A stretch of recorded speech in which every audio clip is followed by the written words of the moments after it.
You are listening to the Bitter Medicine Podcast on KWAZ Radio.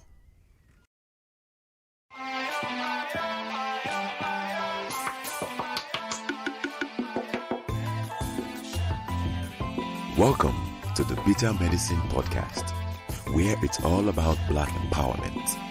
Our show focuses on Black news and entertainment, arts, science, economics, history, people, and strategies that uplift, empower, and motivate Africans within the diaspora. And now, your host, whose favorite color is black, Goku.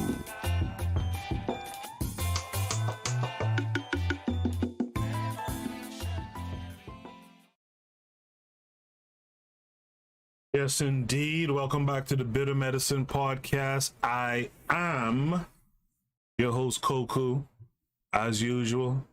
I want to thank those of you who tuned in earlier to the premiere of my rant, or you can call it my movie review of the recent Coming to America, the sequel movie. If you haven't checked that out, make sure you go check that out too, as well. Before I get going, I just want to remind you guys that this show is a part of a podcast network called the KWAZ Radio Network. And there are other shows on this network you guys should be checking out, right? For example, this is DAX. You tune into the Harsh Reality Podcast, providing you with social commentary on the news affecting our community, only on KWAZ Radio. Peace, family. This is Oni, inviting you to listen to the Pro-Black Perspective, where Black problems are addressed with Black solutions. You are listening to the Bitter Medicine Podcast on KWAZ Radio. yes, indeed. Make sure to check out those shows as well as the Queen's Council podcast here on KWAZ Radio. I want to make sure that I'm being heard well. If you guys are live with me right now in the chat room, let me know if I'm coming through loud and clear. I know my earlier video had a bit of an echo in it, so let me know if I'm coming through loud and clear. Let me confirm that before I continue with the reading. Let me know if I'm coming through loud and clear.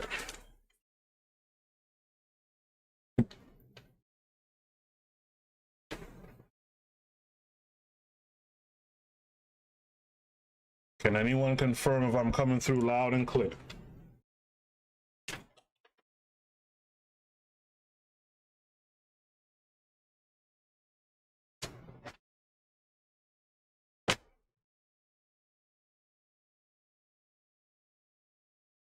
All right, I got confirmation from Daily Affirmations by Pauline. Make sure you guys go and check out Daily Affirmations by Pauline. Make sure to subscribe to her social media as well as her YouTube. She's on YouTube right now. Subscribe to her YouTube. She always has something positive to say every day. Very uplifting page. She's on Facebook for sure, and she's on Instagram. So you guys follow Daily Affirmations by Pauline. Daily Affirmations by Pauline says, so proud of the positive and uplifting discussions on KWAZ Radio.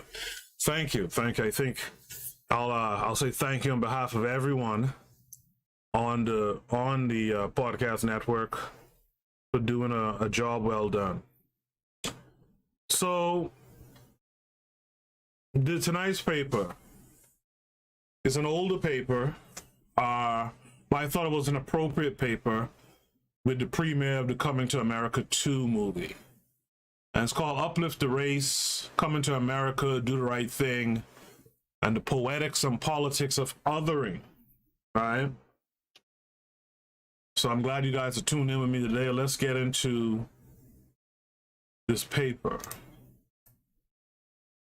This paper is by Tejumola Olaniyan. So let's get into it. This is how scared white people have black people. I was sitting in my office with Mike Tyson and Don King, my office at Eddie Murphy Productions. The only two people that work there are white, are my managers that work for me. And we got on the subject of white people and the government and shit like that. And what happened is we started whispering, quote unquote, the white man. They got you so scared you whisper in your own house about that motherfucker.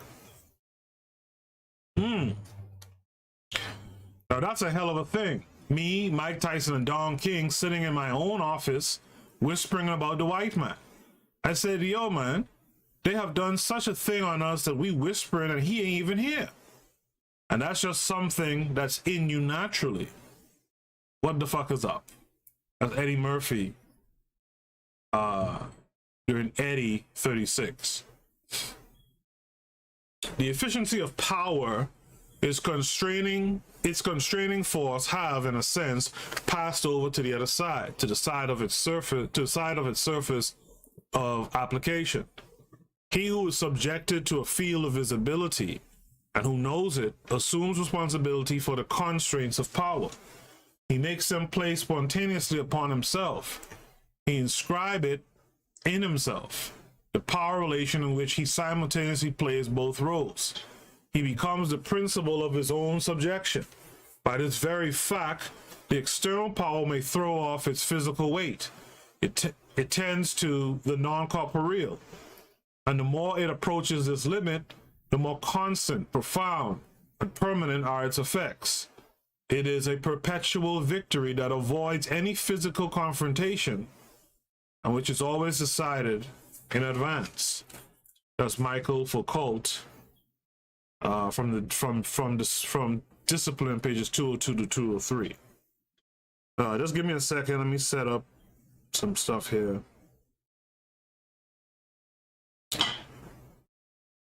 But I hope you guys see where this conversation is kind of going tonight. Right? By the way, before I continue, you guys make sure to hit the thumbs up button. Hit the thumbs up button. That helps us a lot when you do. Hit the thumbs up button. If you're new here, make sure to subscribe and click the bell to be notified when I upload new content or what have you.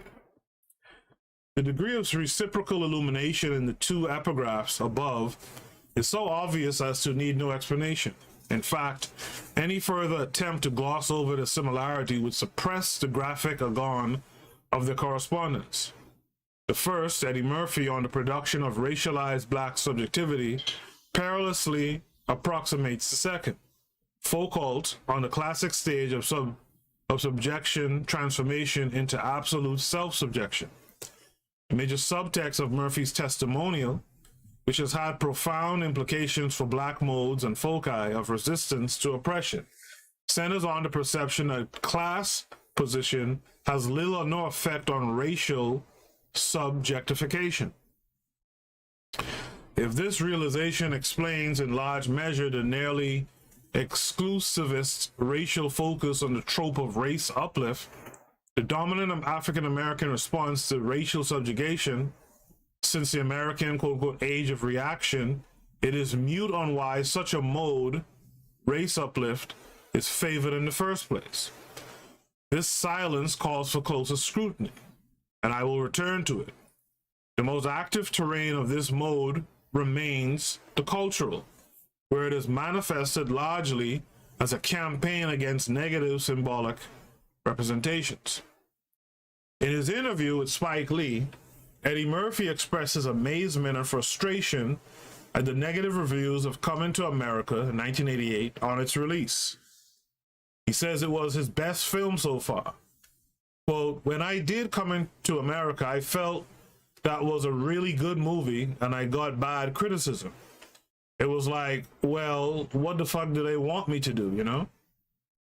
Perhaps Murphy has every reason to be shocked for Coming to America appears to situate itself in firm opposition to the standardized images of poverty, decay, death, and devastation that have, in the American press and imagination, come to stand for quote-unquote motherland Africa.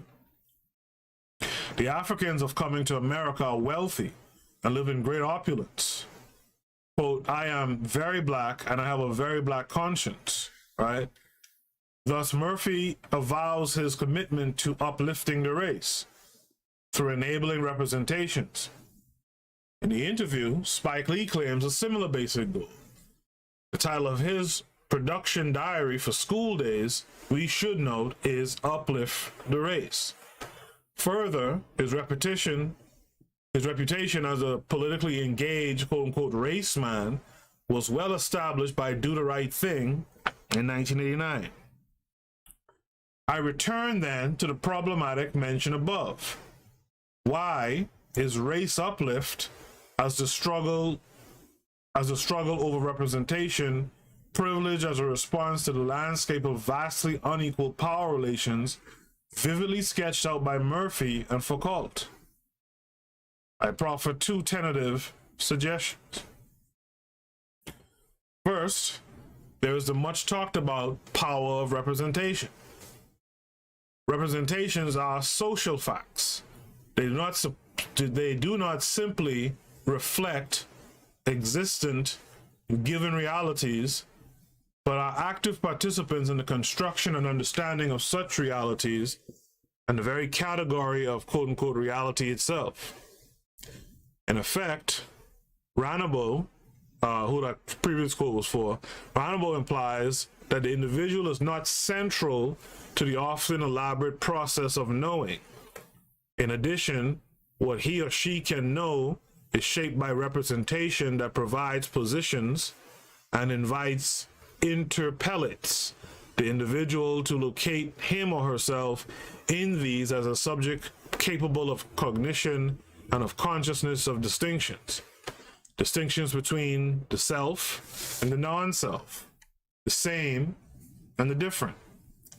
To be in control of, the means of, representation is therefore to be in position of power. That is, to be in control of the production, promotion, and circulation of subjectivities. I want you all to chew on that last statement there. One of the things you always hear, especially around awards time, is how the awards are so white. The nominees are all white. I mean, what do you expect when you're a minority group, right? A population within a nation. What do you expect there to be? The people who have the power make the rule. That's the golden rule.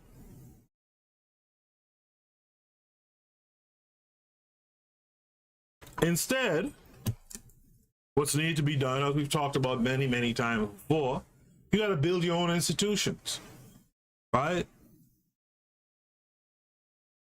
It's wild to me, right? Like, I have a friend named Gunnar, and I had him on the show when he did his directorial debut, right, of the Raging Elephant film.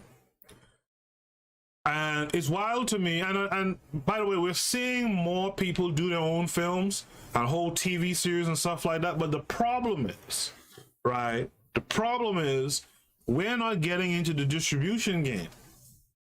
We're not heavy in the promotion game, right? We're starting to crack the production game more and more now, right? But we're not in that distribution and promotion game so that our works as amateurs or whatever, or as new folks in this industry, right? So that our work can be seen. I'm gonna tell you something. Putting up a show on YouTube is cool, and you know, if you're trying to audition for a job, that's cool, you know. But we gotta start working out ways where we can get our films in America, right, playing in the Caribbean, playing in the UK, playing on the continent. That's the name of the game. But to have that, you have to have a power mindset to continue. So second, there is a relative overvaluation of resistance at the level of culture by various dominated groups in varying degrees of subordinate relations to the hegemonic group. According to this approach, culture as the context and constitutive force of representation remains the last source of defense against the subjugated group's social consent. In Gramsci's phrase, to the subject positions offered by the dominant group. Perhaps Foucault is right to argue that the dominant phenomenon of this century is a struggle against subjection, against forms of subjectivity, right? I must add, however, that those groups who are both exploited and dominated are forced to occupy the thickest theaters of this struggle, and so bear its most gaping wounds. The realm of subjugation, where the formative power of representation is best dramatized, remains important as a site of contestation, because it is where the quote-unquote the identity of individuals and groups is at stake, and where order in its broadest meaning is taking form. This is the realm in which culture and power are most closely intertwined. While Murphy's Coming to America and Lee's Do the Right Thing may have the same aim, to uplift the race, as the slogan goes, popular opinion, rightly I think, often contrasts their achievements. My intervention in this debate will take the form of an investigation of the film's specific poetics of othering, the models or fragments of models of cultural identity they offer us to identify with and yet wield as weapons to achieve their proclaimed arduous goal of racial uplifting. First, however, we need to find a productive way of entering the cinematics worlds presented.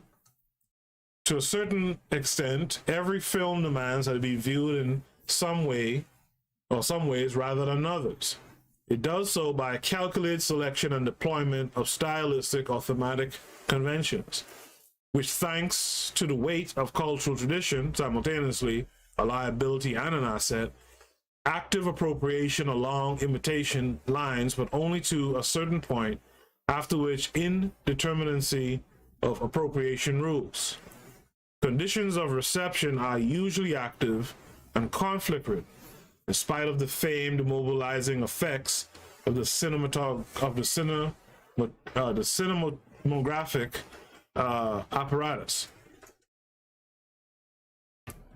In brief, Coming to America tells the story of Prince Akeem, the son of an immeasurable rich king of the African country of Zamunda, who rebels against his people's tradition of arranged marriages and travels to the United States of America to find a bride. Do the Right Thing, on the other hand, examines the manifest animosities of a racially explosive setup, animosities the film presents as engendered by an unequal allocation of societal perks and preferments along racial lines. Given the social context in which these films were produced and consumed, patriarchal, capitalist, consumerist, racist, I think there's a strong bond that unites them. The promise of an extraordinary, even unusual show, a spectacle. Wealth, fame, and aristocratic heterosexual romance are some of the indispensable elements of the dominant narrative of spectacle. In addition, Coming to America provides the extra satisfaction created by the exotic other, locale, and perspective. In the case of Lee's movie, antagonistic racial or ethnic confrontation readily advertises itself as spectacle, a claim that hardly needs substantiation. I am then approaching the film as spectacular constructs. How many of you remember the movies Coming to America and Do the Right Thing when they came out?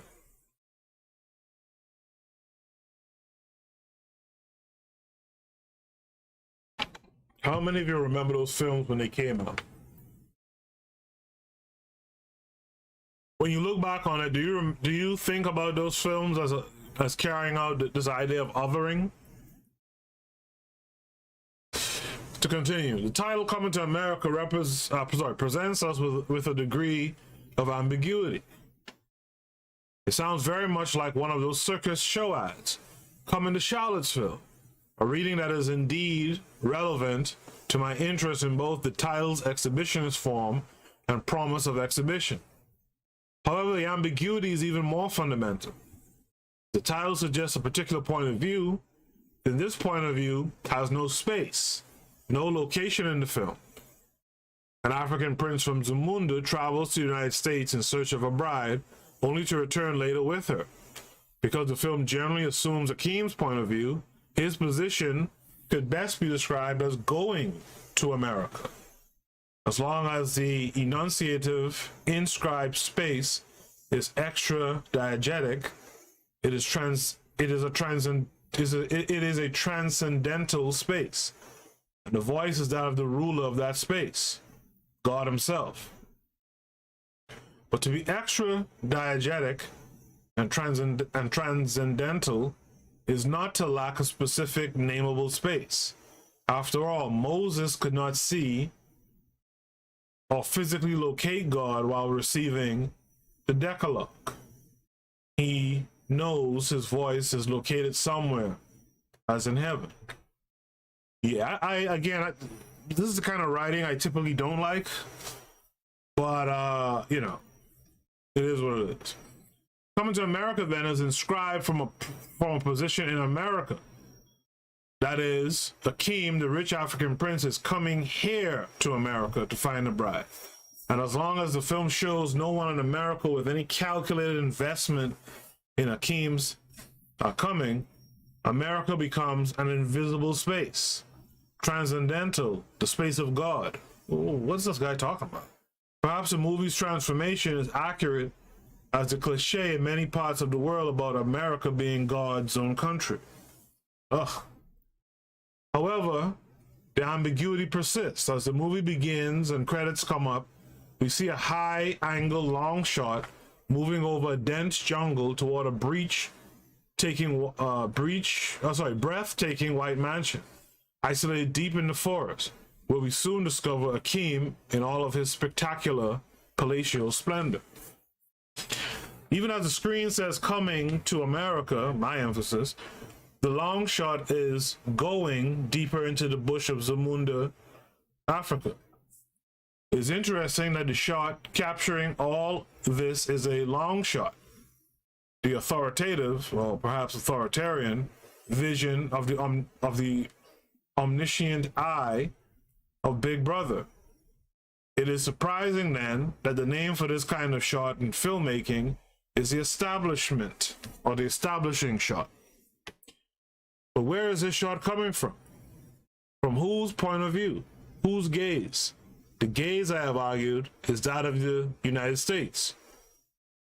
In view of what this gaze later performs, I suggest that we see the dominant gaze of coming to America as the classical anthropological gaze par excellence. And what does the classical anthropological gaze do? It appropriates and ahistorically fixes, right? Like photographers know this process best. The native other, denies it coevalness, and freezes it ready for exhibition at home in the Western metropole. This process implies, although rarely acknowledges, the hierarchized power relations enabling its condition. Difference has its rough, untamable edges chiseled off, and is thus modified to fit held opinions and quote-unquote scientific generalizations theorized a priori, the scandal against which some self-conscious practitioners have proclaimed a quote-unquote local knowledge, albeit with their own myopic results. The film Coming to America, and what Jonathan Friedman describes as a central occupation of anthropology, involved the ahistorical conception and spectacularization of otherness. Interestingly, the movie performs these with equal vigor in both locales of the film, Zamunda and the United States. It succeeds in doing so through its strategic implementation of the Hollywood quote-unquote star system and subsequent problematizing of our understanding of the relationship between fact and fiction. As viewers, we know Eddie Murphy is an African-American movie star playing an African prince, the native other, with the weight of the Hollywood as an institution behind him. And when he becomes the fictive Akeem, the African, who comes or goes to America, the film serves to privilege the vision of Eddie Murphy as Akeem. As a result, we see our country and its natives, black, white, and others, through the character's eyes. And for the most part, the same mode of gazing occurs, ahistorical, shallow, exhibitionist. Ouch.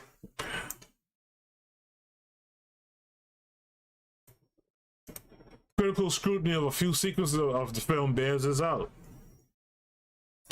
Coming to America simply refuses to ascend beyond the level of inanity, right, and cliche.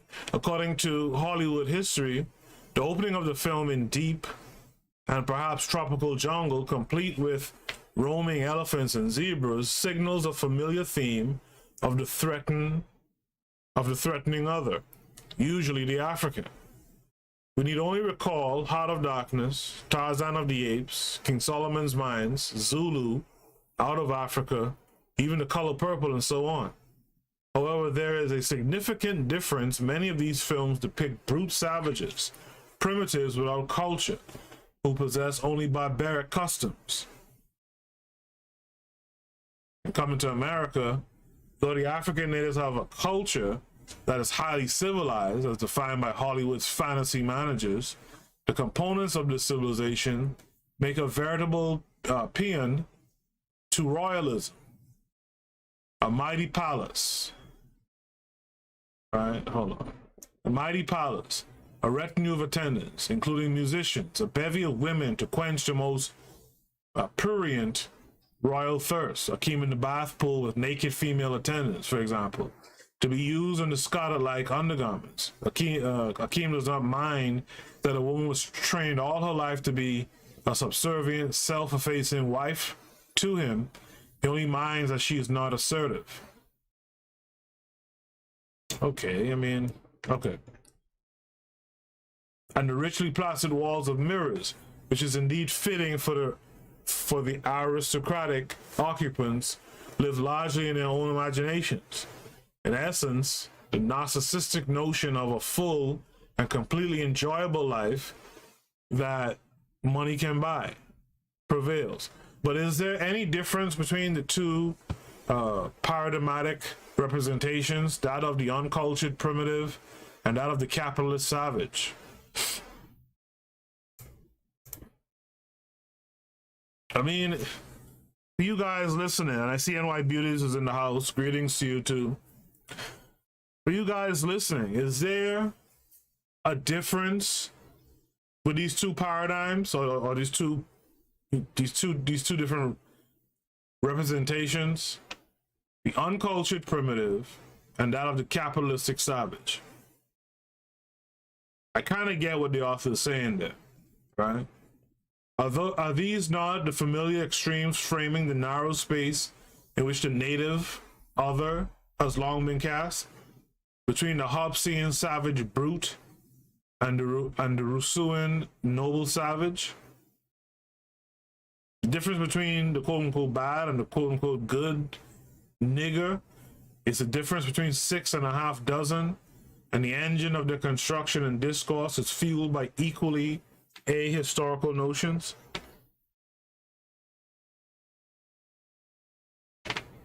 Significantly, what foments the crisis in the film involves the constructed opposition of bad and good, tradition and change, modernity and westernization. Akeem challenges a tradition of arranged marriages overdue for change.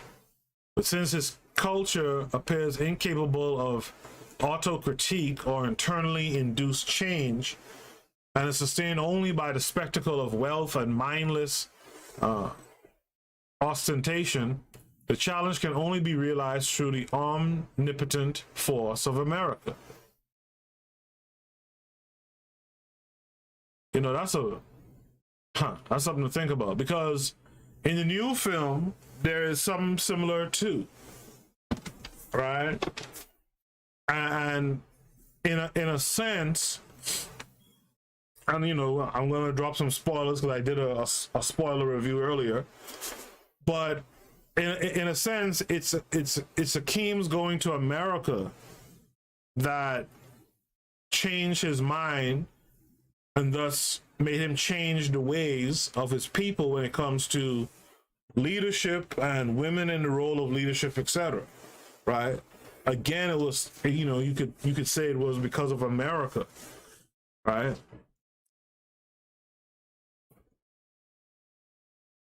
Excitedly, Akeem rhapsodizes on his arrival in Queens, New York.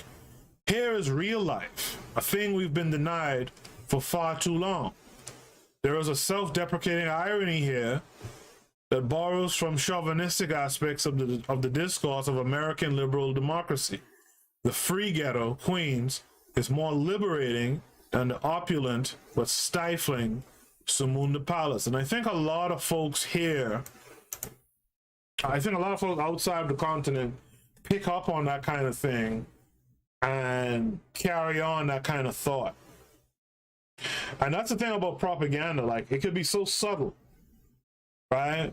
It could be so subtle, but so impactful at the same time, right? The idea that this prince in an African, you know, a fictional African country, albeit, but an African country, right, comes to America, to the ghetto, right? And it's more liberating for him in the ghetto of America than as royalty in the continent. Think about that for a second, right?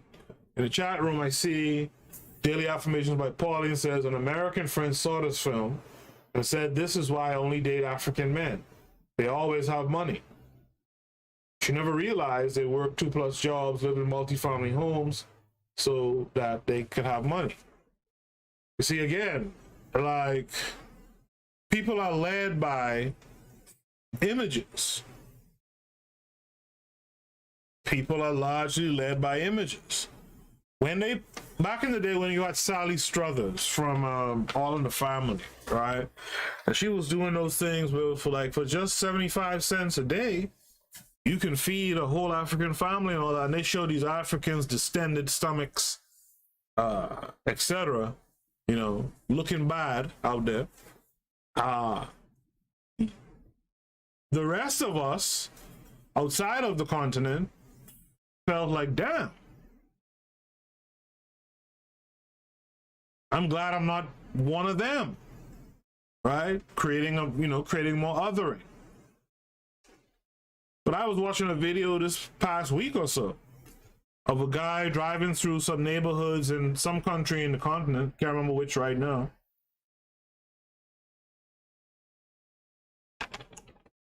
Folks living pretty. Folks are living pretty, all right? We gotta be mindful of these images. So when Eddie Murphy is saying he does a film to uplift the race, but then has a statement in the film that, hey, I am this African prince, and I've come to a ghetto in New York, in America, and I'm more free here than I am in my own country. You gotta think about what you're doing, right? Since the Zamundan people are portrayed as prisoners of tradition, of an organic, Jemen-Shafen culture in the unyielding grip of a tyrannical and questionable Western Willie, it is not surprising that they are all represented as puppets and obeying zombies, and even those quote-unquote lucky to come or go to school in America. See, that's what I'm saying. That's what I'm saying. And the author made that point. You know, we found that funny. I remember we was rolling laughing when we saw that for the first time. That scene where Eddie's in the hot tub and homegirl comes up from under the water and says, the royal penis is clean, your highness. Like, we thought that was the funniest shit ever, right? But at the same time, think about what that says. think about what that said. I see NYC Beauty says late 80s. I'm not sure what that's in reference to, but I guess that's, you know, late 80s, Queens, New York. Is that what you is that what you're referencing? You know, that's crazy, right? They live their lives as predictably and faithfully as the natives captured in the tomes of many of our famous and not so famous anthropologists do. Perhaps this picture is too bleak. Let us concede that Zumundan African culture is really not that dead, but can sometimes be self-critical. In some moments, however, there's usually a recuperation of the concession, the catalyst of the culture's self-critique, exemplified by Akeem and his questioning of tradition, routinely comes from the ruling class, the preferred noble savages, the very retainers of the crippling tradition. Within the aristocratic world, which the film unconscionably celebrates, those men and women who do the real labor and unwillingly finance royalty can only be invisible or figure as mindless servants, always complying. And that's a true thing.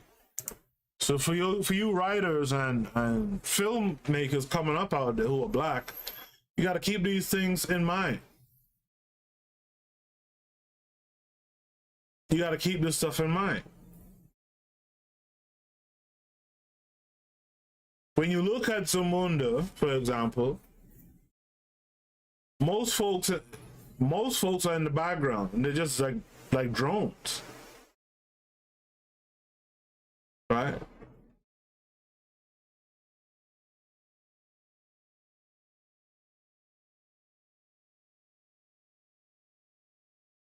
The recuperation of the concession, catalyst of the culture's self-critique, exemplified by Akeem and his questioning of tradition, routinely comes from the ruling class, the preferred noble savages. Interesting.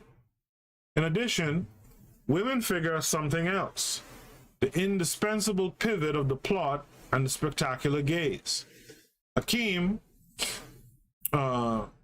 Akeem's want is a woman who's going to arouse my intellect as well as my loins, right? That's a line from the movie. As the film clearly shows, there are beautiful women in Zamunda who are willing to even, quote unquote, bark like a dog and scrub or bathe Akeem's, quote unquote, royal penis. But they apparently appeal only to the prince's loins. In the context of this atrophied culture, the radicalism of Akeem's request can only be grasped from Semi's despairing question. Quote, where on earth will you find such a woman? A woman with grace, elegance, taste, and culture. Of course, nowhere near Zamunda in Africa. Wow. That's what I always say. So when Coming to America came out, I was a kid, right? And I wasn't equipped at the time with the knowledge of how you really treat media, like television, movies, etc. And if you're not equipped with the tools for how to go about watching and dismantling and breaking down these stories and the tropes, etc., you will be following or falling for what these folks are planning all along, right? I mean, think about what that film is saying. And now, as I'm old, I can look back and reading the story. I can tell you that I was duped by it too, because you're laughing, right? And the thing is about laughter is, while you're laughing, if you're not careful, someone's pulling the joke on you, right? So Semi says, where will you find such a woman? A woman with grace, elegance, taste, and culture. And the answer is in America. That's what the film is saying. The answer is in America. that all these African women you have inside Zamunda, they're just good for serving you, servicing you. All right? But you got to leave for something American made. Well, it's no wonder folks think of themselves as better than others in the diaspora. The Zamundan women are merely bearers of a frozen culture, locked in and unable to win the war between the quote-unquote indigenous way of life, such as unquestioning obedience to elders or to tradition, implied by King Joffa's statement. Quote, "We have gone to a great deal of trouble to select for you a very fine wife. Since the day she was born, she was taught to walk and speak and think as a queen. And by Yamani, the prospective bride, quote, ever since I was born, I have been trained to serve you. And the quote unquote, the spirit of the age, such as self-assertion displayed by Akeem's questioning of tradition. Why, quote, why can a man not pick his own wife? I mean, you know, it's funny, we talked about this in a recent episode too. Right? Akeem finally finds a woman in America who satisfies both his intellect and his loins. But there's no cause to congratulate American women, for though they may be smarter and more assertive than their docile Zamundan sisters, they as women serve the same function in Akeem's bodyscape, operating between the 2.5 feet between his head and his loins, where they can only play the determined role of objects of spectacle and erotic gratification.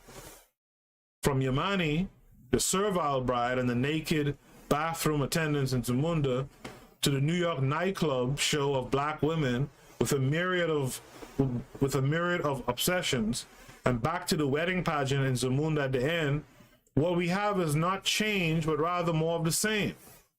And considering the issue of gender, I find Laura Mulvey's views on how the unconscious of patriarchal society structures the form of conventional film very relevant. Well, in a world ordered by sexual imbalance, pleasure in looking has been split between active male and passive female.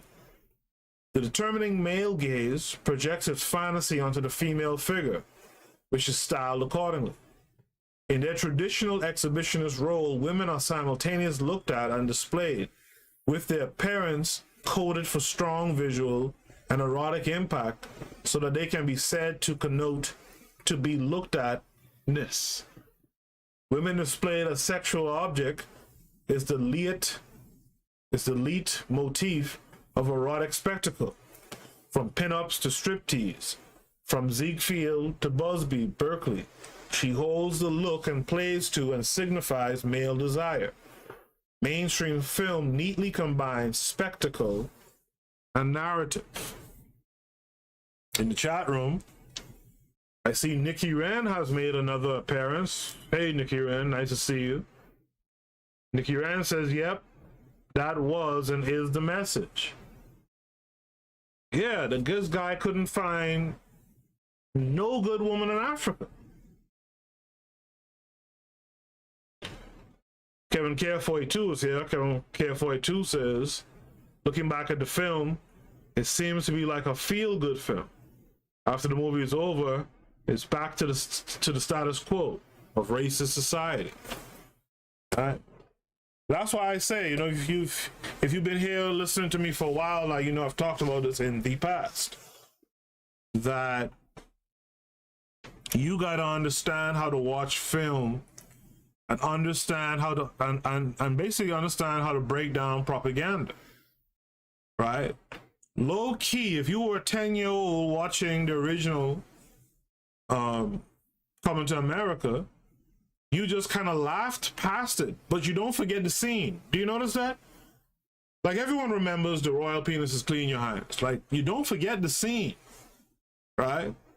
You don't forget, you know, Eddie Murphy with the big grin, you know, reaching America with his hands out, talking about, you know, we are free. I feel more free than I've ever been. Like, you that sticks with you. You see what I'm saying? And so, man, but to look back on the film now, even right now, in reading this paper, it really highlights some interesting things that I think we don't realize how much of the bullshit that we soak up and we act out and we think along those lines that these folks have written for us, right? And that's something we got to change. To continue, I am positioning Spike Lee's Do the Right Thing against Coming to America's self-deprecating to the extent that the noble savage theme it deploys against a persuasive representation of Africa as brutish and poverty-ridden is still a racist discourse, vulgarity, sexist, and aristocratic deployment of spectacle. To be sure, the former does not abolish spectacle. This, in fact, is impossible given the fact that art, as textualization, as representation, is inherently linked to the regime of the spectacle. That's true. Right? Nor does it join the harmless, easily recuperable genre of the spectacular critique, of the quote unquote the spectacular critique of the spectacular critique of the spectacle. Read that fast. What Do the Right Thing does is rethink the economy and constitute a new politics of the spectacle, somewhat akin to Bertolt Brecht's non-illusionistic theater, which of course does not abolish illusion, but displaces and reconceptualizes it. Coming to America, on the other hand, arrests its subject, Zamundan African culture, in a one-dimensional frame and lifts it out of its material and historical context of production and apprehension. The result is a neatly packaged product ready for consumption in the metropole. Difference, which is at the center of the economy of the spectacle, is in its dominant deployment simply valorized and exhibited, relativized and ignored or denied and repressed. Rarely is it conceived as a category to apprehend relationally and critically. The reason for this trend is that understanding difference relationally and critically could potentially turn a gaze back on itself, interrogating its position in history and relations with the object. In coming to America, difference is merely valorized and exhibited. Do the Right Thing, on the other hand, a relational understanding of the difference directs its bold and risky mode of deployment of spectacle. Tina's dance sequence that opens Lee's film promises eroticism and entices the voyeur, but it is defamiliarized by being distastefully executed. The object of the gaze appears too muscular and aggressive, perhaps tolerable under certain sadomasochistic conditions, prancing agilely and energetically, throwing professional glove punches that fiercely and unmistakably warn, quote unquote, back off. For this brief sequence of the film, the soundtrack serves a complementary function, propelling the earnest, high decibel, unnerving rhythm of Public Enemy's Fight the Power rap. The object simultaneously tantalizes and threatens and invites and repels, and therefore is of neither extreme. As the identity of the object is problematized, the voyeuristic gaze is disoriented. The spectacle liberates itself precisely as spectacle, that is, as construction, neither natural nor inevitable. We could cite countless instances of this radical subversion of spectacle, for the film's basic mode of image production seems to be governed by a quote unquote scandalous and obtrusive theatricality that continually slips its tether. Mother Sister swears enmity against the Major, but this is precisely the closure of history against which the film is fighting. History constitutes not only a burdensome structure, but also an open possibility. Mother Sister has clearly recognized this point before the end of the film, as her enmity turns to friendship. These two, the local drunk and self-proclaimed mayor, and the neighborhood termagant, grow morally throughout the film, thus shredding the restrictive labels slapped on them and disappointing the dominant racialized gaze.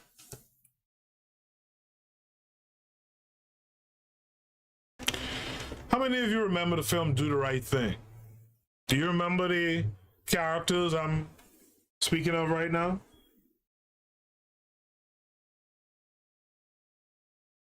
In the chat room, NYC Beauty says the first film, Coming to America, the first one, follows an anthropology theme.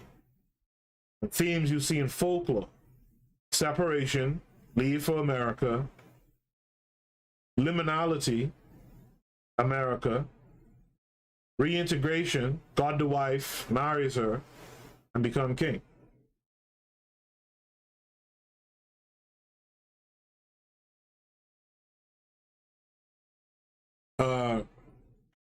NYC Beauty says Sally Struthers was eating those kids while stealing the donation money. Nikki Wren says she somewhat remembers Do the Right Thing. NYC Beauty says late 80s for this Coming to America and Do the Right Thing movie. Yeah, these came out in the late 80s. I think 88 and 89. Turning our attention to another seemingly peripheral character, we should note that Smiley is a stammerer. In an immediate urban ghetto economy whose mode of exchange is rhetorical virtuosity, to be incoherent is to be damned and invisible. I never thought of that. All right? I stammer sometimes too, right? Let me read that again. In an immediate urban ghetto economy whose mode of exchange is rhetorical virtuosity, to be incoherent is to be damned and invisible. It is to lack the capacity for self-representation, and therefore to lack power. How do y'all feel about that? In a society of fast talking, the stammerer or the stutterer is invisible. Is that true? They can't, they lack some capacity for self-representation, and therefore they lack power.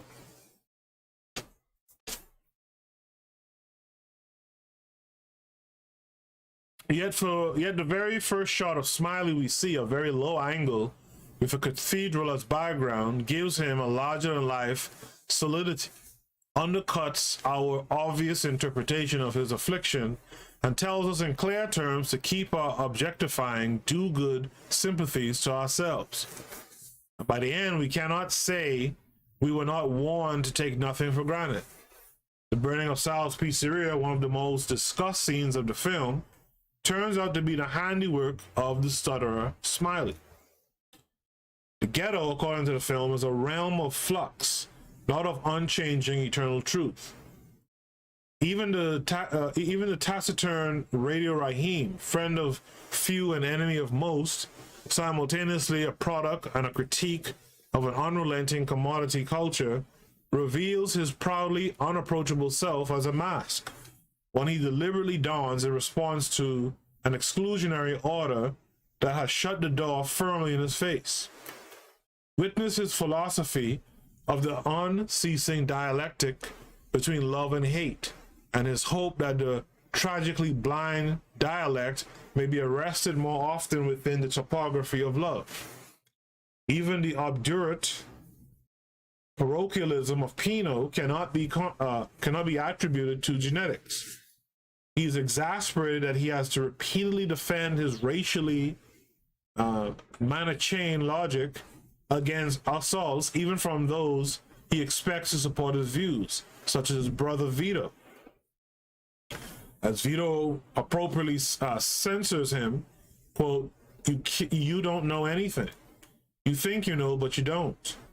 End of quote. In other words, that effectively exemplify an effect of this general subversion of spectacle.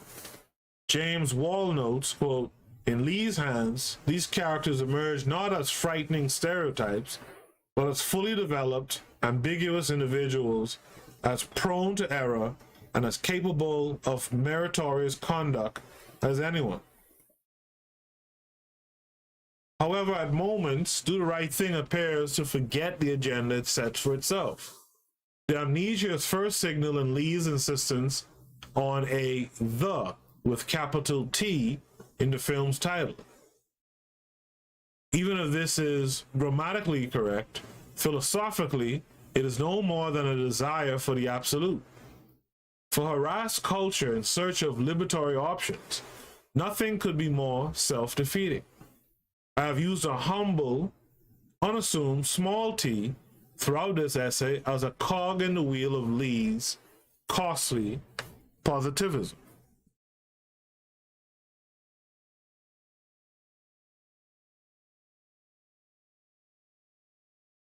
In the chat room, I see there's some activity.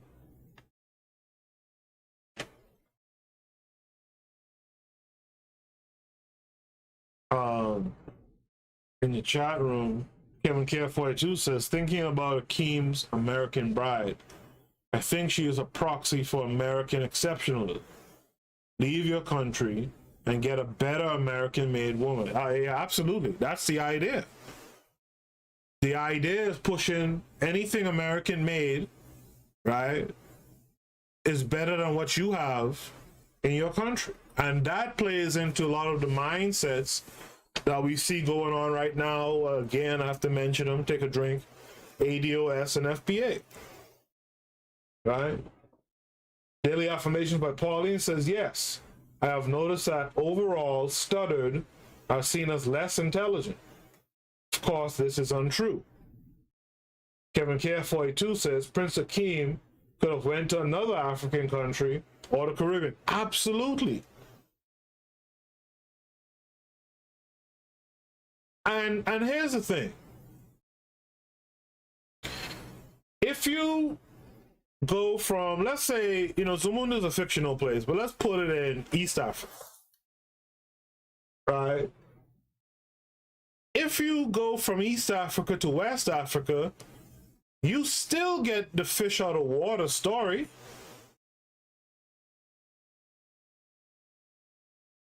Which lands or tends to be, at the heart of the comedy in these type of situations. You still get the fish out of water story. Now, again, you're trying to market this to an American audience, so they want to see something American, but that's our fundamental problem.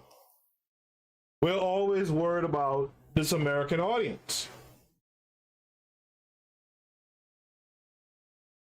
I'm not worried about our own audience. You see, but again, that requires you to have the links to be able to promote and distribute your works to your people. Kevin Care42, NYC Beauty says, this is kind of like the Mzungu's ice is colder and sugar is sweeter. Yeah, that's what they're implanting in you. The movie Inception. And by the way, let me repeat this again. Because you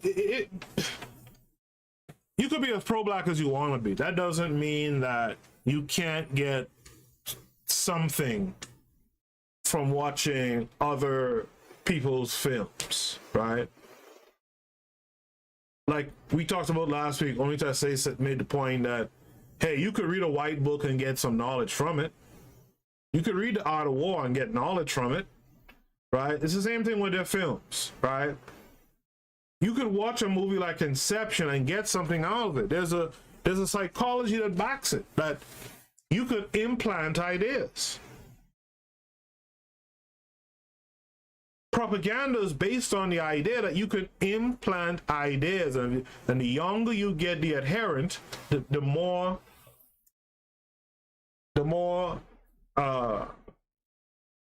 fixed they will be with the propaganda.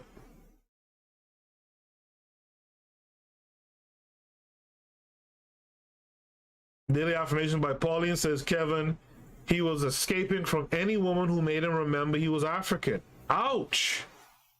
So he would not seek a Caribbean woman. Oh, think about what Daily Affirmations by Pauline just said there.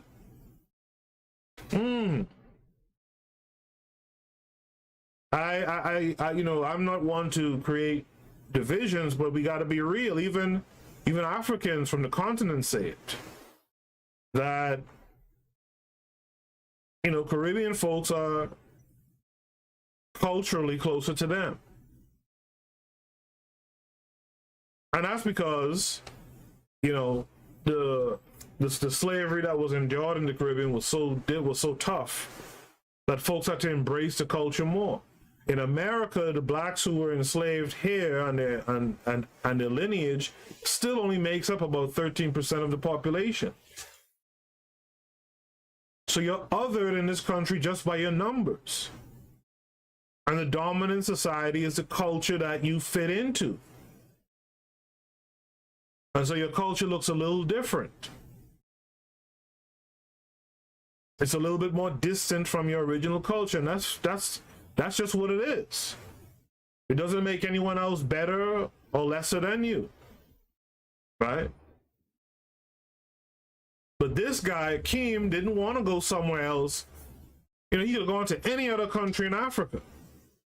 But clearly, the message here is that he don't want to be with someone who reminds him of African women. He's seeing that every day. Nikki Wren says, well, Akeem, new bride was a bright-skinned woman, her sister dark-skinned, and said, why does she always get the good ones? That stayed with me. Listen to what Nikki Wren just said. That, I'll be honest with you, I didn't think about that back in the day when I first watched the film. I've seen it a few times since, but I wasn't even really thinking about it. She is lighter, the wife, I think is Lisa, she's lighter skinned than the other sister, which, by the way,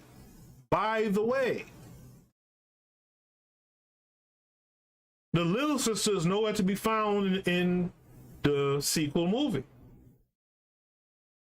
She was marginalized in that first film to begin with.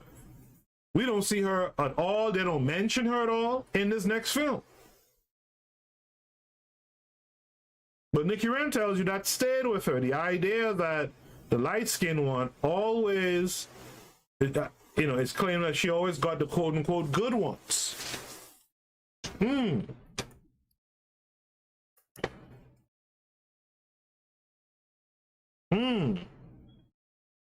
Kevin K reminds you guys to like, share, subscribe, and comment. The comments are huge. You know, make sure you comment, make sure you like, share, and subscribe. Let more people, if you like what you're listening to, why keep it to yourself? Share it with others around you who might like the message as well. As a matter of fact, as you know, this podcast has a Discord server.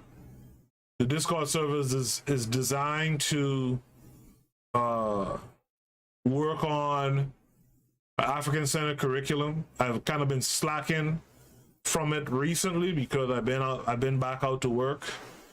But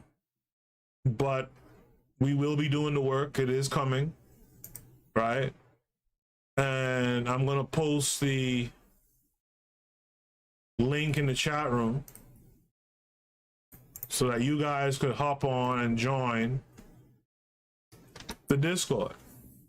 And the Discord is not just for the African Center curriculum, it's also for if you are a fan of the show and you want to become a part of the family within the community that we're building on Discord. Click the link, hop on, and let us know you're there. All right. I see we have a certain amount of concurrent views going on, but we don't have an equal amount of likes. Let's get those likes up. If you haven't hit like for the video yet, please do so right now. I see KW Don has a comment. I'm gonna touch on his comment when we come back from this quick commercial break. You are listening to the Bitter Medicine Podcast on KWAZ Radio. This is DAX. You tune into the Harsh Reality Podcast, providing you with social commentary on the news affecting our community, only on KWAZ Radio. Peace, family. This is Oni, inviting you to listen to the pro-black perspective, where black problems are addressed with black solutions.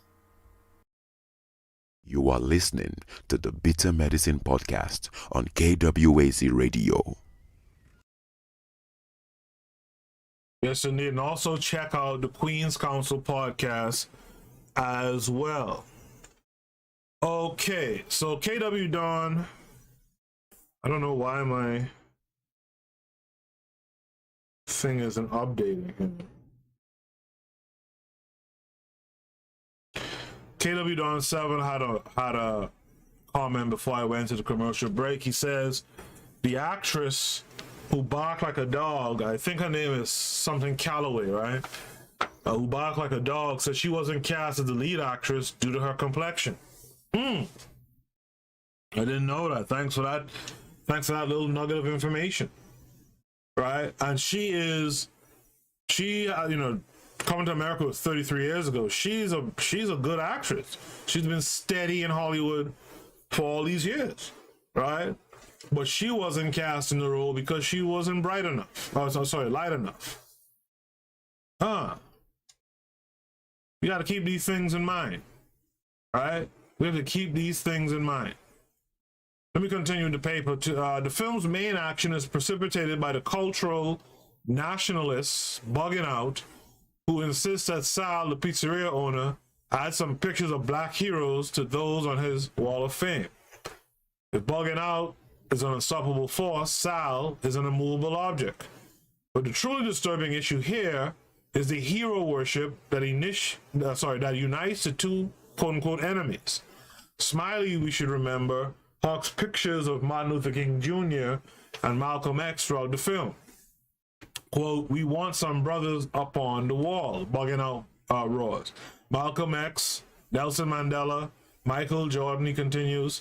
Sal, of course, wants no such people beside his own American Italians. Frank Sinatra, Al Pacino, Liza Minnelli, Robert De Niro, Sylvester Stallone, etc. In this conflict, history becomes one vast, eerie grayness, lit up occasionally only by the superhuman glows of great men. This ahistorical privileging of the hero is one of the main pillars of the conservative deployment of spectacle, which is implied aristocratic interpretation of honor, dignity, and performance. We need not give up our heroes, but we need to historize them, right? Always. There is, of course, no need to ask why men dominate the quote-unquote halls of fame of both Sal and bugging out. Women, we all know, are hardly the stuff of which famous persons or history makers are made. The productively ambiguous image of Tina that opens the film is counterbalanced by her arrest later in the familiar conventional roles of lover and mother, growling intermittently on the failure of Mookie to live up to his responsibility as father and lover. The idea of interracial, intergender solidarity, that the opening sequence of a mutually complementary relationship between the combative female body and the militant voices of male rappers suggests disintegrates to the sinister image of a female body as a marionette controlled by unseen male voices. The exclusivist racial politics of fight the power need to be exploded by gender politics. The voice that hollers fight the power itself needs to be fought. I don't know what that means. What I am emphasizing here is the degree of continuity of gender representation in both films, in spite of their opposite politics on other issues. The difference is that Do the Right Thing, even if not deliberately, figures gender relations as a problem. a problem that, unlike Coming to America, it's non-mainstream. Its non-mainstream Hollywood conventions fail to hide or recuperate. Michelle Wallace has argued pervasively that except for the brief scene where Jade successfully resists her brother, Mookie's attempts to force her away from the pizzeria because he believes Sal wants to seduce her, Do the Right Thing artificially purifies racism of gender difference. The film's failure to consider fully the intersections of race and gender, Wallace continues, shows its narrow conception of the material reality of representations of race in American culture, which has always been profoundly entangled with the issues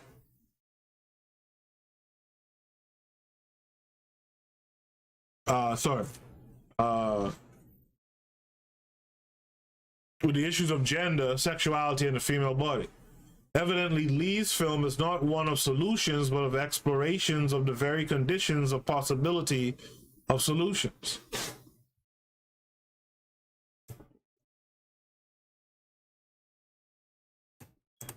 For another instance, Mookie is the quote-unquote race man, deeply angered by Radio Raheem's murder, but he is also the cold and calculating apprentice capitalist who remembers to return to Sal for his pay even before Raheem was safely 6 feet in the ground. How does the peculiarly American permutation of race and class intersect with dignity and pride? Mookie would probably respond by saying that African Americans cannot afford to dream with their eyes closed, as evidenced by Ellison's quote-unquote invisible man.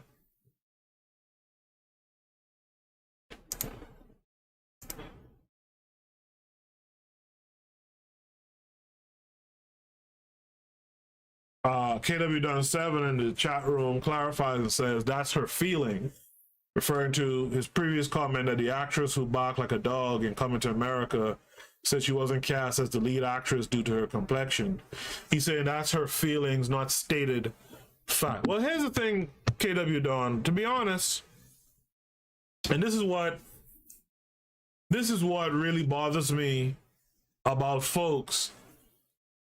We have antennas that can pick up, right? We can pick up certain frequencies, right? We know we didn't get the promotion because we're black, and you gave it to the white woman because, you know, for whatever, right? We know, right? So she, you know, of course no one's gonna state that for a fact, but she knows what she knows. She knows what she feels, right?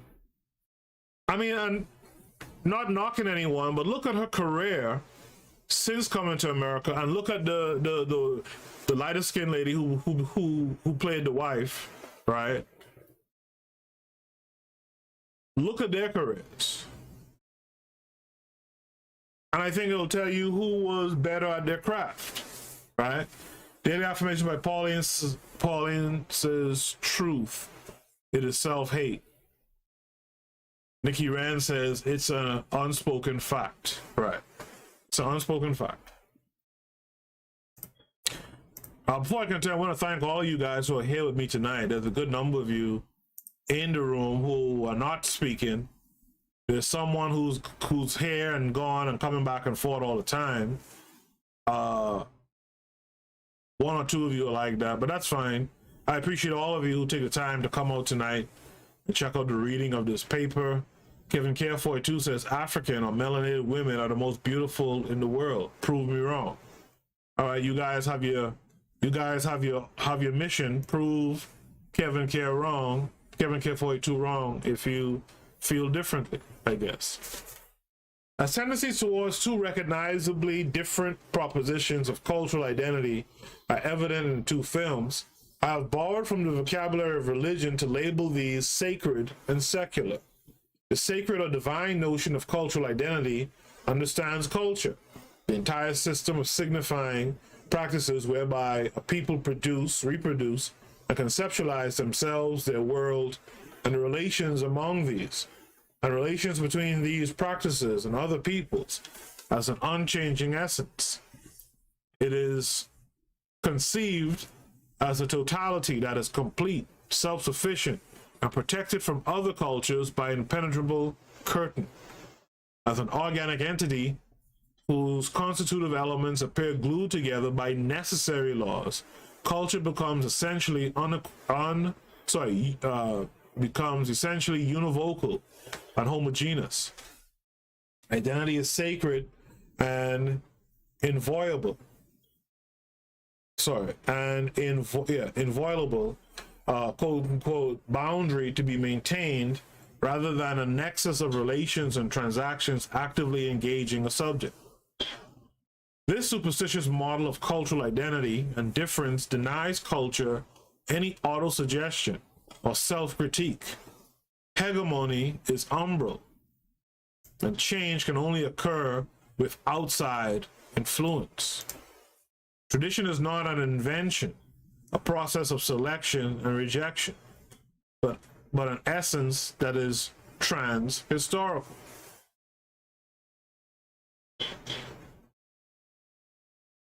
Change can only occur with outside influence. The secular or profane model, on the other hand, insists on the historicity, that is, the madeness in time and space of culture, and therefore the invented character of every identity. Far from being a given seamless totality, culture is perceived as a complex strategic articulation of most often mutually contradictory elements. These elements are necessarily negotiable because they are governed by a relation of articulation. That is, a historical process of examination, discrimination, and selection from disparate choices to mold a temporally distinct identity, rather than one of inviolable organicity. Thus, neither the articulated identity nor its elements possess a natural or unchanging character. The only essence culture has is its permanent openness, in a sense, a negative essence. Cultural identity can, thus, not be closed and positive, but always fragile, vulnerable, and constituted as transition, relation, difference, contingence, dispersion. It is a process rather than a product, a complex historical process of appropriation, compromise, subversion, masking, invention, and revival. Cultural identity in this secular conception refuses to be a stable otherness. However, in spite of the pervasive privileging of dispersion and contingence, the secular identity subjects itself to its very own logic by secularizing itself, that is, by admitting necessity or privileged elements. It does this, however, only situationally. It holds as essential its illusion absolute sacredness or absolute secularity, and therefore eschews both. Both erase the very notion of identity through the erasure of the categories of relation and imbrication with their identities. Hence, true to its character, the secular model accepts honorary sacredness or partial fixations. This sacredness, because it is within the secular, loses its divine ahistorical character and becomes an identifiable, historically expedient rallying point, or as Laclau and Maouf would have it, a nodal point. Since a nodal point is historical and within a general regime of the contingent, it stands little risk of petrifying into an absolute. The nodal point, or necessity, the writer calls such structure a necessary evil, articulates or gives the contingent elements a focus, while the same elements constantly challenge and scrutinize the credentials of necessity to occupy the privileged nodal point. Coming to America, in its packaging of the other, woman,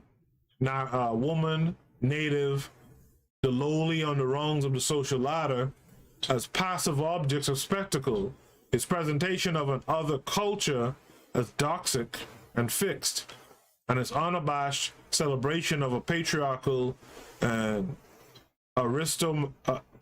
aristocratic male gaze largely suggests the sacred conception of cultural identity. Okay. So let's talk about that for a second. So in this conversation about the other, is the other in Coming to America, the original Coming to America, or even the sequel if you want to talk about that too? By the way, how many of you have seen the sequel? Press 1 in the chat room. If you've seen the sequel to Coming to America, type 1 in the chat room. Right? But is the other in Coming to America, in your perception, women? Right? Native women who are lowly on the rungs of the social ladder. Right? Is it women who are the others, and is that the only other that you see in that film?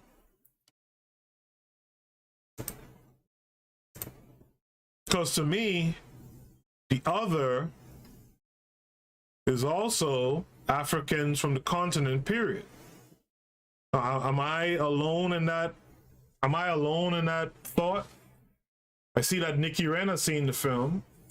KW Dawn 7, I know has seen the film. Kevin K42 says, speaking of colorism, look at the Disney cartoon. He forgot the name. It centers around a young black woman. When she kissed the Frog Prince,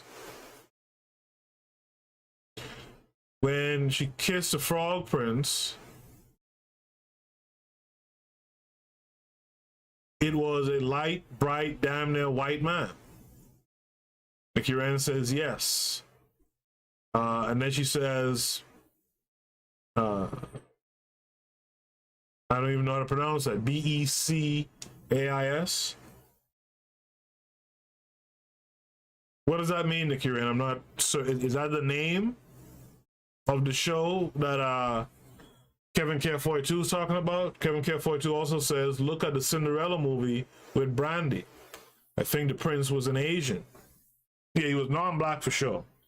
I don't remember if I ever watched that film in full, but I remember it was a non-Asian dude. I think the other is women. Example of the daughter wanting to rule after the father. Oh, Nikki Rand says typo. Okay.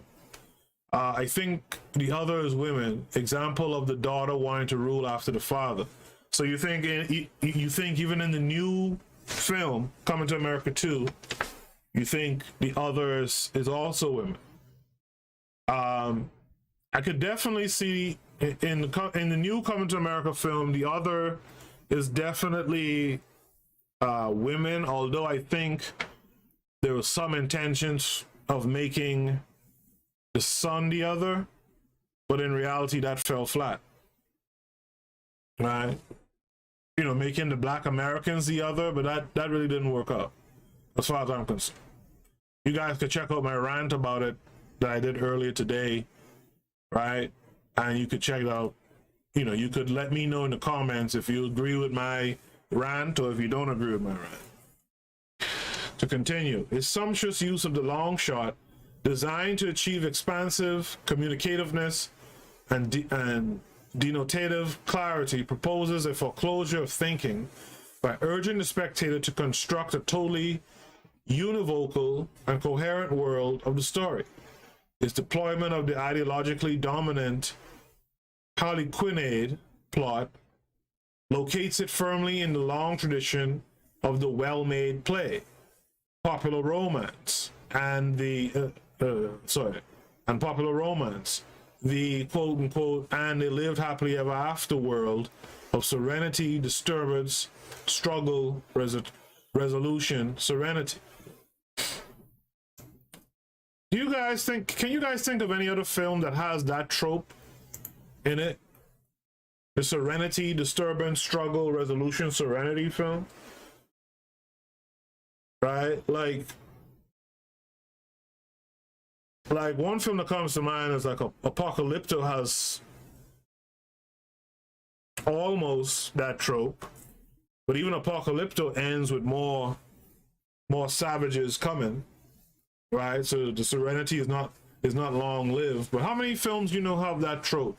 Serenity, disturbance, struggle, resolution, serenity. To continue, the constitutive assumptions of this circularity, circularity, include the necessary fixedness of identity and the unnecessariness, even impossibility of any fundamental change. The circularity privileges the ruling norms against contestation. There is something else to the circularity of Coming to America's plot. The film's narrative, so the circularity is what I just talked about a second ago, right? Serenity, disturbance, struggle, resolution, and back to serenity, right?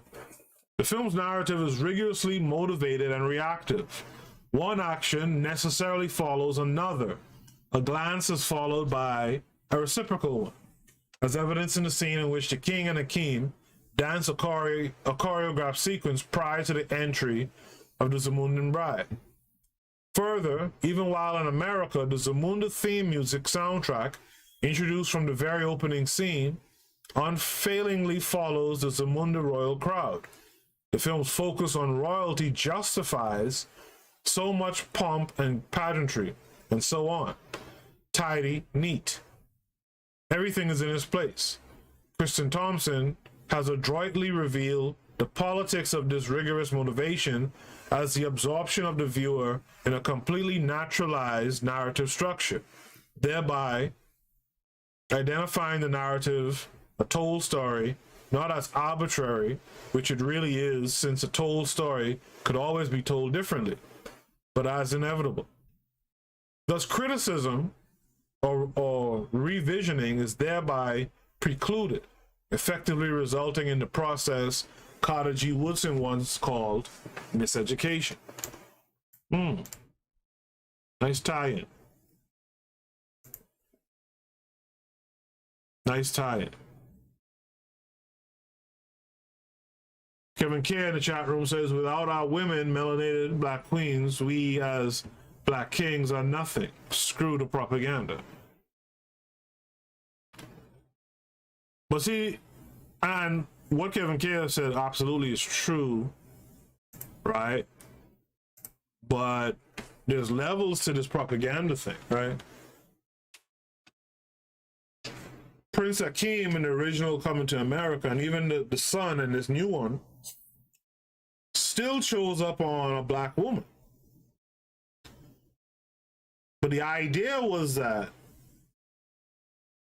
in the first movie especially, the idea was that he couldn't find a good enough black woman from the whole entire continent of Africa. He had to go out of Africa and find an American-produced black woman. There's nuance to that, and it's troubling, right? Do the Right Thing, on the other hand, proposes a secular identity. It presents itself largely as a construction, stringing together of loosely connected episodes, none of which appears necessary or inevitable. This effect is achieved largely through its heightened technical devices, predominantly mobile shots, the low angles, the thinly motivated shots, even entire sequences, the Brechtian intrusive interventions of DJ, Love Daddy, the simmering tension generated not only by the heat, the waves of which we can literally see, but also by the unpredictability of events and characters. The culture here is besieged but alive. Identity is a process constantly transforming itself. Only Italian Americans qualify for the Wall of Fame of Sal, but the film has already subverted him and his parochialism. He is neither Italian nor American, but Italian American. The space of the hyphen is not of identity, but of its interrogation of context, of all American hyphenated identities and their relations. For Sal's socioeconomic existence is inextricably bound to the fortunes of the black community in which he has been making his livelihood for over 20 years. You know, that makes me think of these Asians out here talking about black folks are racially targeting these Asians. And my thing is, well, if black folks are racially targeting you, right, how about you come up out of black neighborhoods? Right? Y'all make your bread and butter off black folks. Come up out of black neighborhoods. You guys who are not living in New York, I know KW7 is in Canada. What's the situation like in your neighborhoods? Are Asians? Oh, well, yeah. Are Asians predominantly making their money in black neighborhoods with the Asian restaurants and whatnot? What's going on in Canada and Florida? And, you know, I think Nikki Ren is in Florida. Like, what's going on in your neck of the woods as far as Asians go? Or who, you know, if it's not Asians, who are the foreigners in black neighborhoods who are making the money of black folks? I'll be curious to see who that is.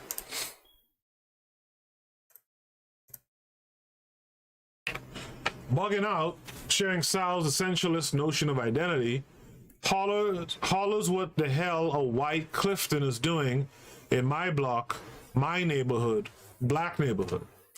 Clifton must be a pure other, an outsider from a white place.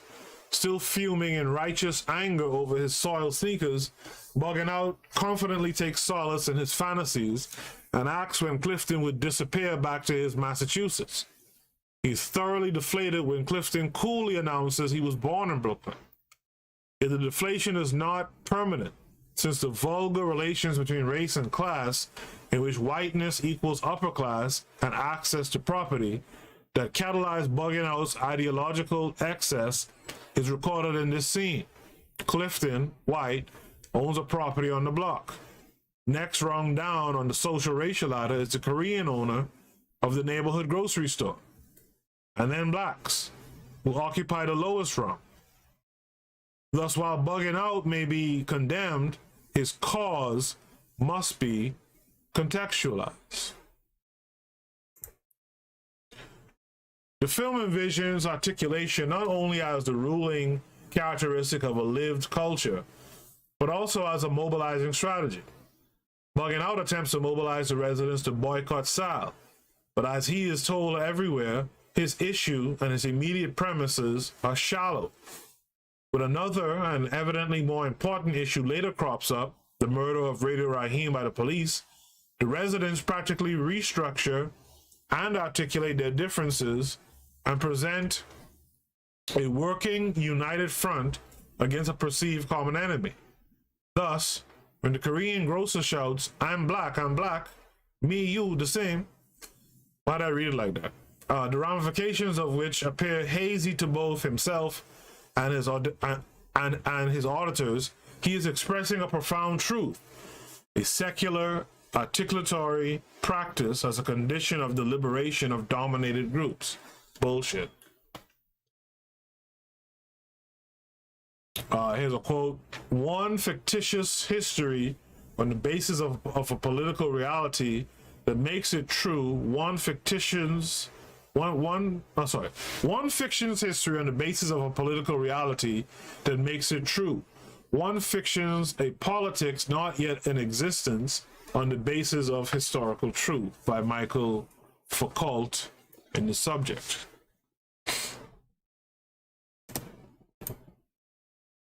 In the chat room, Nikki Ren says, yes, Asians are making money with the nail shops, beauty supply, and restaurants. Daily Affirmation says to Nikki Ren, that's true. Right? So again, that begs for, if you feel that black folks are targeting you and creating these racialized attacks, seeing that you're going into black neighborhoods, and come out of the black neighborhood. But they won't do it because that's how they make their money. And my thing is, that's how you make your money.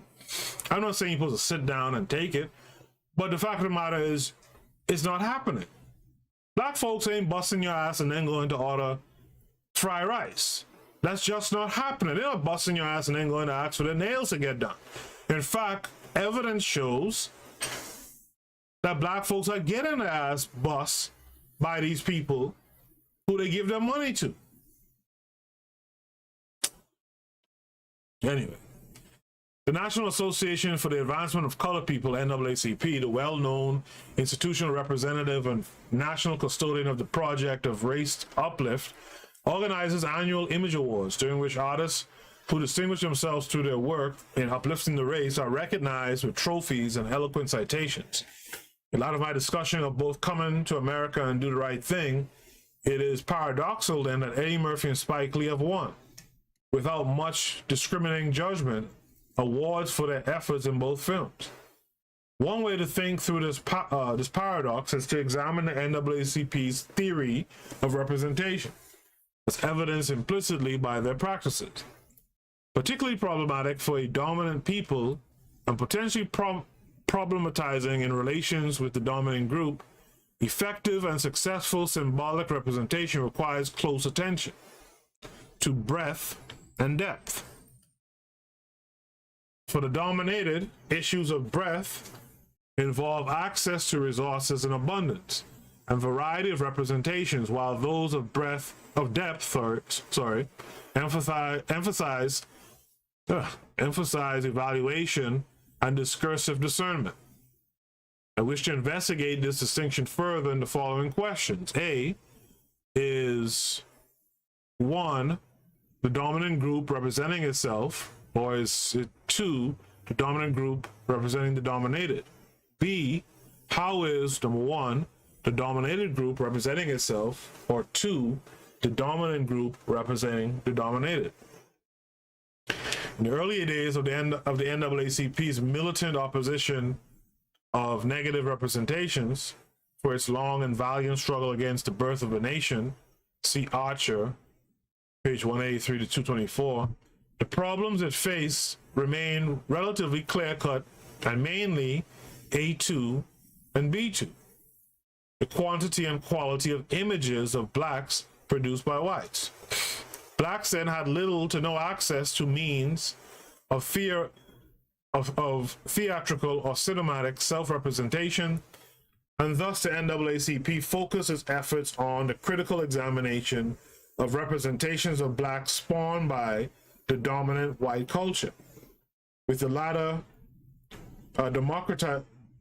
democratization of the image industry and its increasing filtration and perforation, I should say, by blacks. The two problems, A2 and B2, still remain, but the NAACP appears to have shifted its focus almost exclusively to A1, at the expense of even its complement, B2.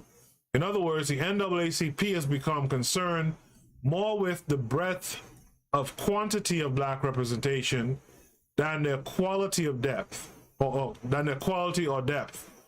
Yet the original aim of the struggle over negative images is the uplift, a matter of depth of the race.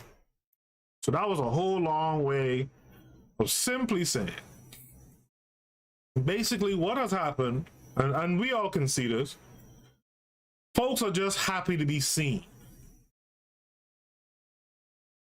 Folks are just happy to be seen. They don't care in what light, you know, we're just happy to be out there, right? To be seen.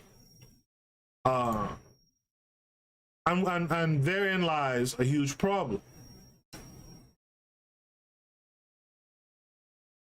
In the chat room, NYC Beauty says to Nikki Wren, there is a movement about abandoning Asian businesses.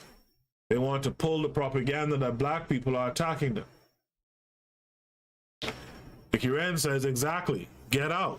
Yeah, if you feel you're being attacked, then leave. If I feel like I'm in a neighborhood and I'm being attacked racially, I leave, right? Kevin K42 says to Nikki Wren and Daily Affirmations by Pauline that he started a blog about the situation with the Asian community, just putting some historical facts about them. He goes on to say that they can check out, and he posts the link, and you guys check out the link as well. Anyone listen to the podcast, you guys go ahead and check out the links. The link that Kevin K42 put in there to his WordPress blog site and where he's discussing on a daily basis, he's discussing this Asian issue where Asians are claiming that black folks are racially profiling them and attacking them, right? I hate that I have to read this piece, but this is the last paragraph, so it's fine. To be sure, A1 access to and breadth of racial self-representation is extremely important. In fact, it creates the condition of possibility of B1 is continuous refinement through self-criticism. Besides, in a context such as that in which the NAACP operated or is operating, ruled by a systematic exclusion of his constituency, a dominated group, A1 assumes the significance of deep political proportions, hence the need to celebrate without distinction the existence of the two movies. Having said this, we must emphasize that it is ultimately self-defeating to ignore B1 completely. Even as we struggle to wrest the means of self-representation, we also need to remain conscious of how we achieve it, of the ramifications of the kinds of dreams we encourage ourselves to dream, the types of worlds we invite ourselves to envision. Reversing insidious subjection, the type so graphically delineated by my epigraph quotations, demands nothing else. And that's the end of the paper. But he mentioned his epigraphs at the beginning. I want to go back to that. Some of you came in late too. This is how this paper started. It's an interesting phenomenon here. This is how scared white people have black people. I was sitting in my office with Mike Tyson and Don King, my office at Eddie Murphy Productions. So obviously, this is the words of Eddie Murphy. The only two people that work there that are white are my managers that work for me. And we got on the subject of white people and the government and shit like that. And what happened is, he started whispering, quote unquote, the white man. They got you so scared you whisper in your own house about that motherfucker. Now that's a hell of a thing. Me, Mike Tyson, and Don King sitting in my own office whispering about the white man. I said, yo man, they have done such a thing on us that we whispering and he ain't even here. And that's just something that's in you naturally. What the fuck is up? That's a question we gotta ask ourselves. What the fuck is really up? When you watch a film, right? Clearly, I just, I've demonstrated that over this hour and 3/4 that I've been reading, that when you watch a film, you don't even pick it up, right? You don't even pick it up that you're consuming some stuff. If you don't take time to parse it out, you're consuming stuff that will destroy you ultimately. How many of you, when you originally watched the film, right? How many of you, when you originally watched Coming to America, the first one, how many of you really thought about the ramifications of what was being said and done in that film? How many of you were thinking about the fact, wait a minute, this man, a king or a prince, I should say, in this African country, can't find no woman in all Africa? You can't find no woman in all of Africa to marry who's worthy?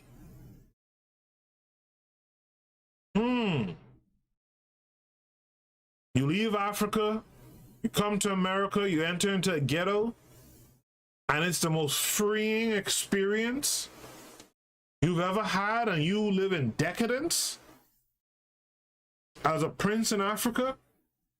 How many of you recognized those issues with the film when you first watched the first Coming to America? This is the last question I'm going to ask before I get out of here. I just want to see what your answers are. How many of you recognize that? Before this, before this episode, how many people recognize that? And if you didn't recognize, and if you hadn't recognized that before this episode, what are we going to do about it going forward? In the chat room, Nikki Wren retracted something. Kevin K says to Nikki Wren, thank you. And then Nikki Wren says, yeah, but Eddie married a white woman. Yeah, that's that's why you can't follow these guys. Right? That's why you can't follow these guys. Thabo is here. Peace of Thabo. I didn't know Thabo was in the room. Thabo's here. Thabo says, never noticed it the first time. You know? Nikki Wren says, now I do. And that's how we got to go about in our consumption. We got to read the label. We got to read the details. Right? When I first watched Coming to America, like I said, I was a young kid. And I was just happy to be able to laugh at, some of the sexual references and stuff. When I listened to it many more, when I watched the movie many more times over the years, to be honest, I still didn't even really think about it. Again, that's the power of entertainment, right? That's how entertainment gets you. You're so focused on the entertainment aspect of it, you're not focusing on what thoughts they're implanting in your head.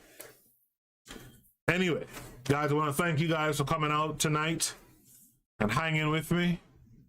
I'll be back again on Tuesday, as usual, hopefully with a really good paper or topic to discuss. KW Dawn 7 popped in and said I did not notice it the first time. Let me ask you one last question before I go. When did you guys notice it? Right? You might not have noticed it the first time, because that was my case. But I've seen the movie several times since. And I still never really thought about what was being said and carried out. So when did you guys notice it? Was there a certain age you hit and you noticed it? Nikki Wren says now she does. When did you guys really notice this? Black Excellence is in the room. I've never seen Black Excellence here before, but it's good to have Black Excellence here in this space. Saying love the show. Thank you very much. Hopefully you liked and subscribed to the channel. Click the bell to be notified if this is in fact your first time here. All right. Nikki Wren says when I got older.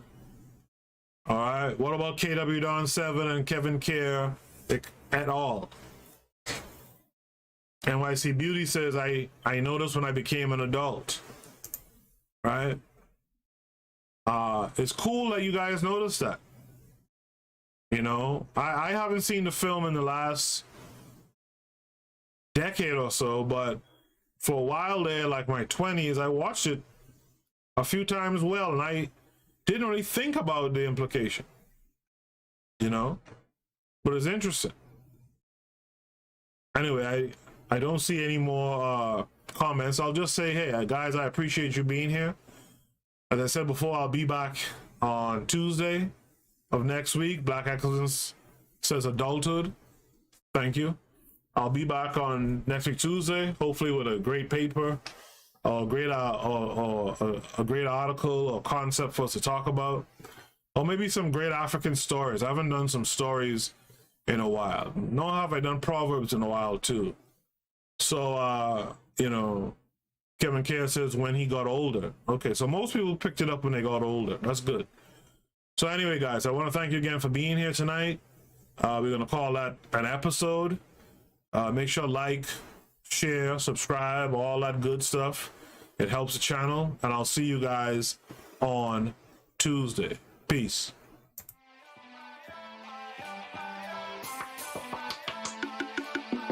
Thanks for listening to the Bitter Medicine Podcast with your host, Koku.